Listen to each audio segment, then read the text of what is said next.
ये भाग 4 है। छात्र जीवन कैसा हो।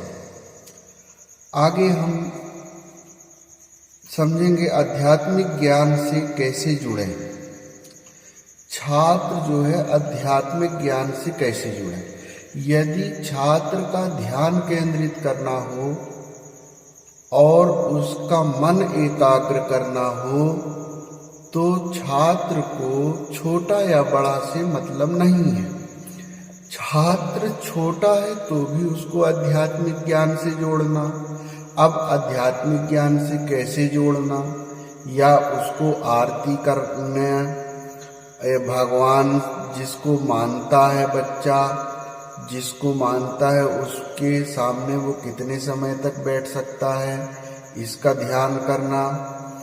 और क्या वो भजन यदि करता है, आरती करता है तो आरती और भजन कितने समय तक करता है, उसमें ज़्यादा समय यदि दे रहा है इसका मतलब उसका ध्यान केंद्रित होने लगा है। आध्यात्मिक ज्ञान से ही बच्चा का ध्यान केंद्रित होता है, ये कन्फर्म चीज़ है। बाकी चीज़ों से ध्यान केंद्रित नहीं होता है। तो आध्यात्मिक जो होता है वो आत्मशक्ति होती है और आत्मबल होता है। आध्यात्मिक ज्ञान बच्चे के लिए उत्तम होता है। आध्यात्मिक ज्ञान का अभ्यास प्रतिदिन बच्चे को करना चाहिए ताकि उसका जब ध्यान एकाग्रचित होगा तो वह विषय वस्तु को जल्दी से जल्दी समझ सकता है और उसके लिए बहुत अच्छा होगा। भजन करना अनिवार्य है। यदि बच्चा भजन करता है तो वह उसके लिए बहुत अच्छा है। शारीरिक शक्ति का अभ्यास, बच्चा के लिए शारीरिक शक्ति का अभ्यास होना चाहिए। व्यायाम करता है कि दौड़ता है कि खेलता है या घर में कुछ काम करता है, कुछ मेहनत जो है, शारीरिक परिश्रम। छात्र जीवन में शारीरिक परिश्रम अनिवार्य है।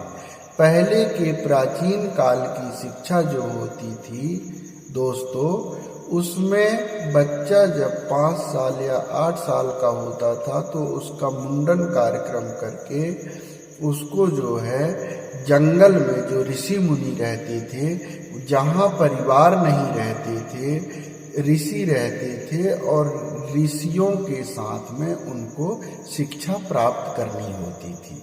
झोपड़ियाँ, लकड़ी की झोपड़ी रहती थी, जंगल से लकड़ी लाते थे, छात्र भिक्षा मांग के लाते थे। तो ऐसे ही हमारा जो है वो छात्र जीवन, उसमें मौखिक शिक्षा होती थी।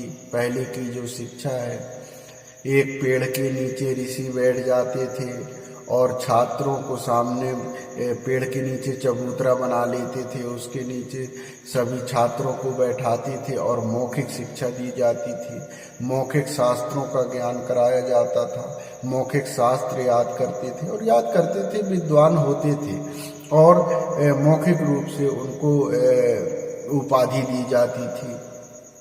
लेकिन आज के समय में पहले से विपरीत हो गया है और उसकी जो समझ है और शिक्षा किताब तक सीमित हो गई है। हम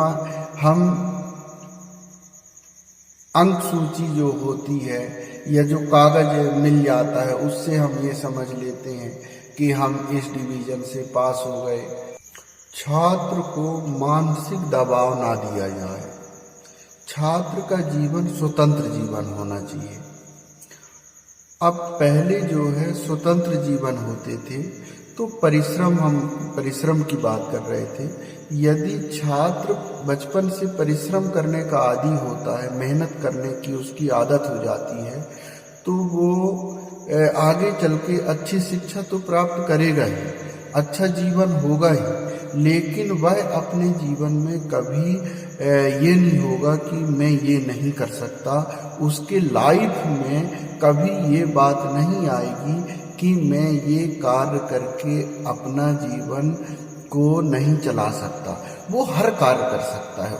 छात्र के जीवन में सभी प्रकार के कार्यों को करने की शक्ति होना और कार्यों की शक्ति उसके मन में होना।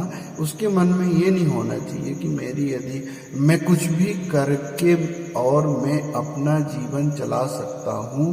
वो छात्र जीवन में सीखने के लिए सबसे अच्छा है।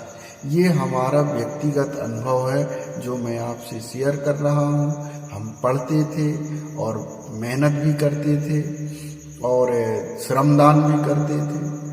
तो ये जब छात्र मेहनत करता है, 1 घंटा मेहनत छात्र को अनिवार्य करना चाहिए। 24 घंटे में 1 घंटा या 1.5 घंटा घर के किसी भी काम में उसको एक काम देने की आदत परिवार को बनाना चाहिए, ताकि वो भी एक ध्यान और मन और कार्य के लिए उसका अभ्यास होता है कि किस कार्य में कितना परिश्रम है। जब तक छात्र नहीं करेगा वो परिवार के कार्यों से भी परिचित नहीं होगा।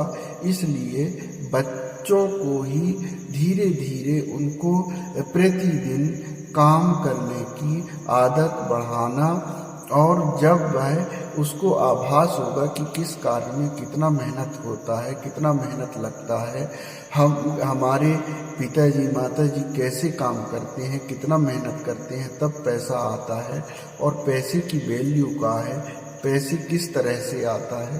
तो ये चीज़ें सीखना। और मेन चीज़ तो क्या है, उसके स्वभाव में ये होना चाहिए कि मैं छात्र का जीवन जी रहा हूँ और मुझे क्या करना है, इसका अनुभव छात्र को होना चाहिए कि मैं अपना भविष्य कैसे बनाऊंगा।